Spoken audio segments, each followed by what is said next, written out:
In the waters north of San Francisco, where the ocean meets the steep cliffs and hidden beaches, there's a place where beauty and danger meet. This is the Red Triangle, a region where the water is cold and deep, and where the silence of the sea hides something magnificent. Here, every wave could bring something unexpected. Beneath the surface, great white sharks, perfect predators, patrol their ancestral territories. They emerge from the depths in lightning-fast attacks, surprising both seals and unsuspecting surfers. For many, the Red Triangle is the destination of an adventure. For others, it's the last place they'll ever see. This triangle of mysterious waters, stretching from Sonoma County to Monterey, covers around 50,000 square kilometers. At first glance, it looks like just another part of the Pacific coast. But the stories told by those who have sailed and explored these waters are different. For centuries, the indigenous peoples of California considered these waters sacred, home to ocean spirits. Sharks were seen as guardians, and any encounter with one of these predators was a warning that the ocean had its own rules. For them, each shark was an ancestral spirit, a guardian protecting something sacred beneath the surface.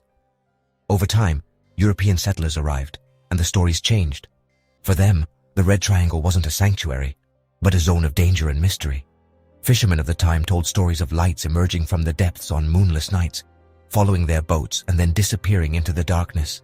Sometimes, they spoke of shadows that seemed to follow the boats from underwater, sharks, or maybe something else. These waters gained a sinister reputation among sailors and fishermen, and those who returned told stories of ships that never came back. The white sharks that arrive in the Red Triangle every fall are the protagonists of this modern legend. They are the largest predators in the ocean, reaching between 13 and 20 feet long, with bodies that seem designed for hunting. They can sense a single drop of blood in millions of gallons of water and feel the slightest movement from miles away. But what's truly amazing is how these sharks appear here in large numbers every year.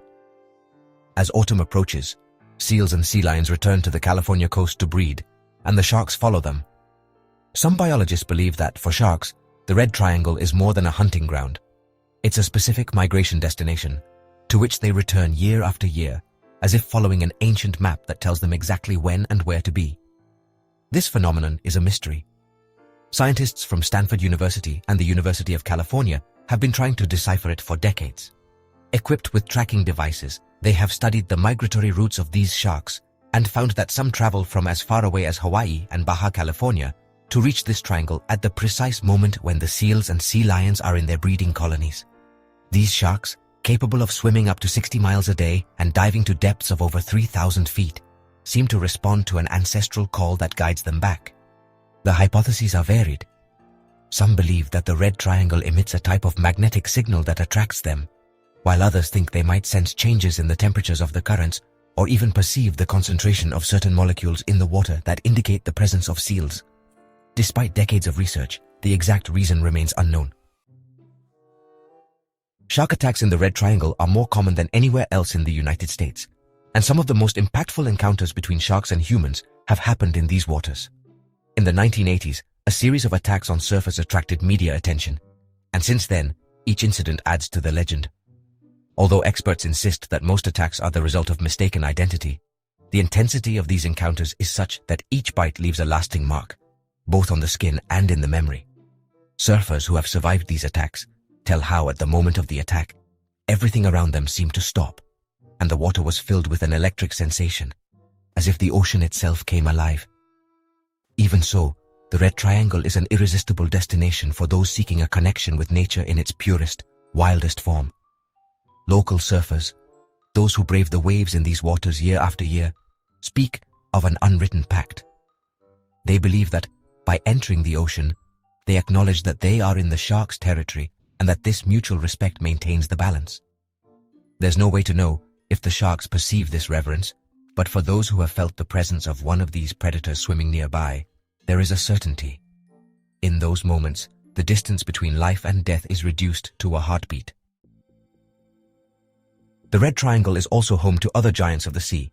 Every year, humpback and gray whales pass through these waters on their migration north and south, moving in groups, their songs echoing underwater. For scientists studying marine behavior, the Red Triangle is a true natural laboratory.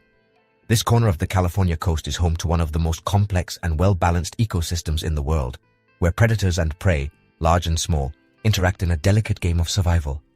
It's a spectacle to see a whale swimming through these waters and a great white shark lurking in the depths.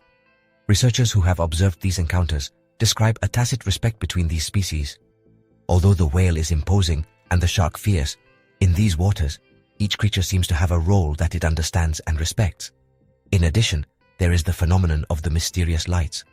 On foggy nights, local fishermen talk about lights that appear underwater, flashes that follow the boats and then disappear into the distance.